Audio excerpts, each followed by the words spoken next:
আমরা কত বড় দামি উম্মত, আমরা নিজেরা হিসাব মিলাই।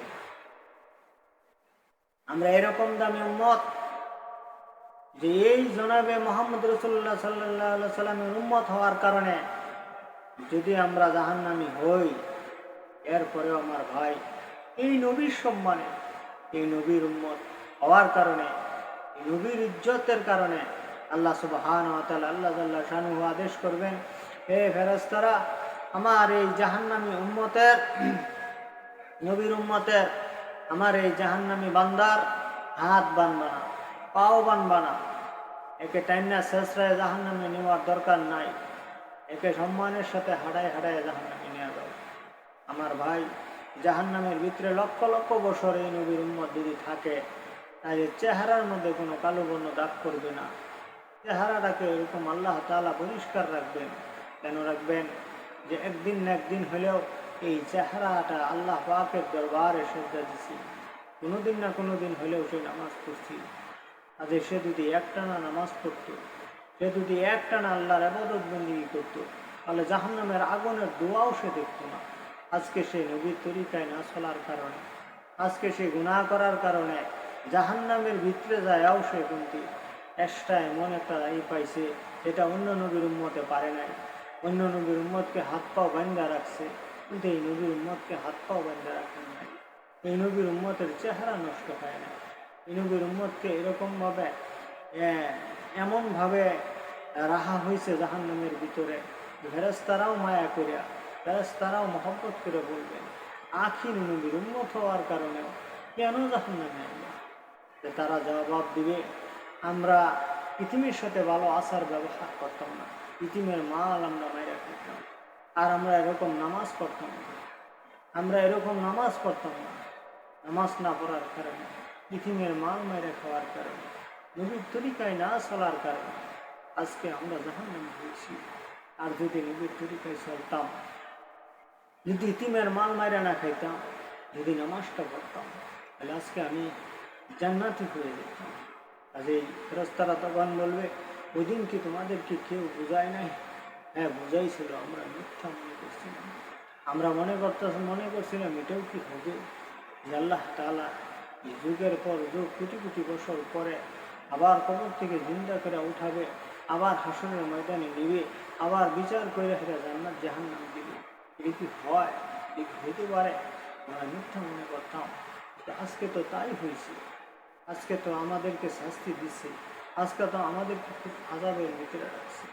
আমার ভাই, আমরা ভালো হয়ে যাই, তওবা করি, আমরা নবীর তরিকায় করি, নবীর কথাগুলো আমরা মানার চেষ্টা করি, আমরা বিশ্বাস করি। আমার ভাই, বিশ্বাস করি আমরা জানাবে মুহাম্মদ রাসূলুল্লাহ সাল্লাল্লাহু আলাইহি সাল্লাম এই উম্মতের মায়া মমতায় আজও পর্যন্ত রওজা শরীফে কাঁদতেছে। আমার ভাই, আজও পর্যন্ত রওজা শরীফে কাঁদতেছে। আমার আপনার হৃদয় পাষাণ হয়ে গেছে, পাথরের মতন হয়ে গেছে, মন নরম হয় না, চোখ দিয়ে পানি আসে না, চোখ দিয়ে পানি আসে না। আপনি কান্দার ভাবও করি না, কান্দার জন্য চেষ্টাও করি না।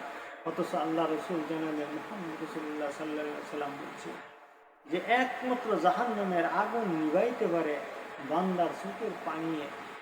একমাত্র চোখের পানি হলো জাহান্নামের আগুন নিভাইয়ে বসতে। এছাড়া আল্লাহ তাআলার জাহান্নামের আগুনের সাথে মোকাবেলা করা কোনো কিছুর দ্বারাই সম্ভব না। অন্য কোনো পানির দ্বারাই জাহান্নামের আগুন নিভবে না।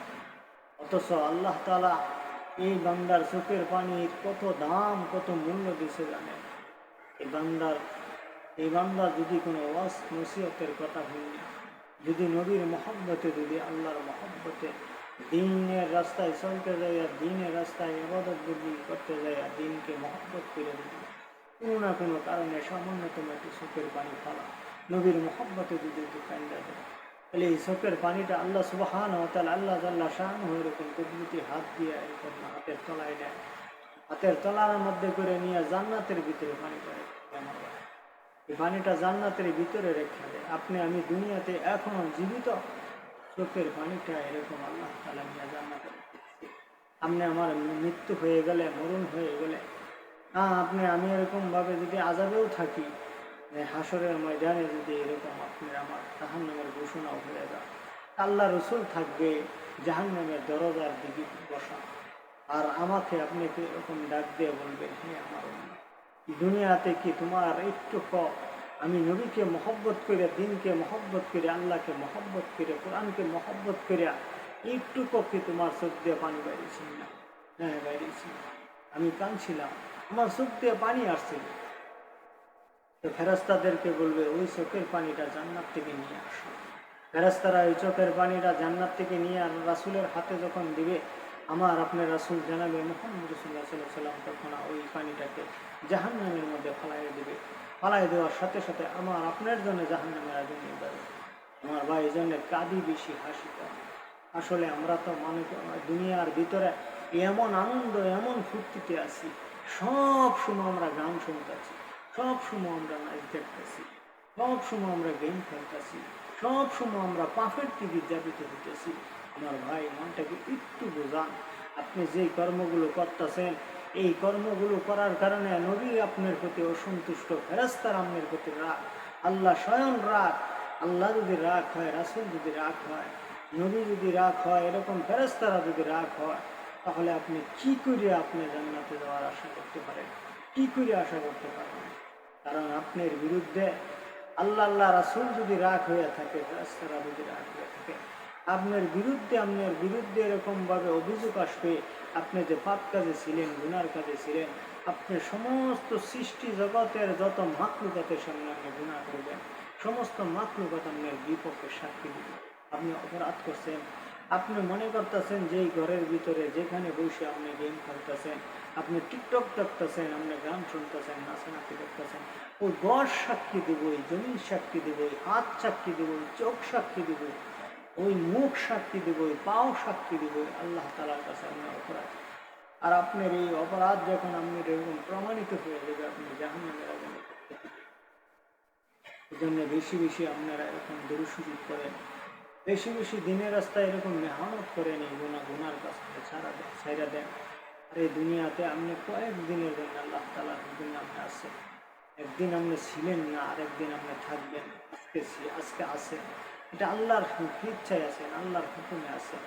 আপনি নিজস্ব কোনো বেড়াগিরি আছেন, আপনি নিজের কোনো ক্ষমতার কারণে বাচ্চা আছেন তা না। আল্লাহ তাআলা আপনাকে বাঁচাই আছেন। আপনি এই আনন্দ ফুর্তি এগুলো বাদ দিয়ে দেন। এটি আল্লাহর পরীক্ষা, এটি আল্লাহর পরীক্ষা। আপনি যদি গান শুনে হাসেন, আপনি আনন্দ পান, তাহলে এই আনন্দ আপনি পাইতেছেন, হাসতেছেন, আপনার মনে যা চাইতেছে তা আপনি করতেছেন। কিন্তু আপনি মনে রাখবেন, আপনার এইগুলো সব হবে জাহান্নামের কারণে। আপনার এইগুলো আপনার শাস্তি আরো আইনা দিতেছে, মজবুত করে দিতেছে। আর এই শাস্তির থেকে বাঁচার জন্য তওবা করেন, আমল করেন, নবীর তরিকায় চলেন, নাহলে উপায় নাই, জাহান্নাম থেকে আমি বাঁচতে পারবো। এই জন্য আপনাদের সামনে যে কথাগুলো বললাম, আমার এই ভিডিওটা আপনাদের যদি ভালো লাগে লাইক, কমেন্ট, শেয়ার করবেন, সাবস্ক্রাইব করবেন আমার এই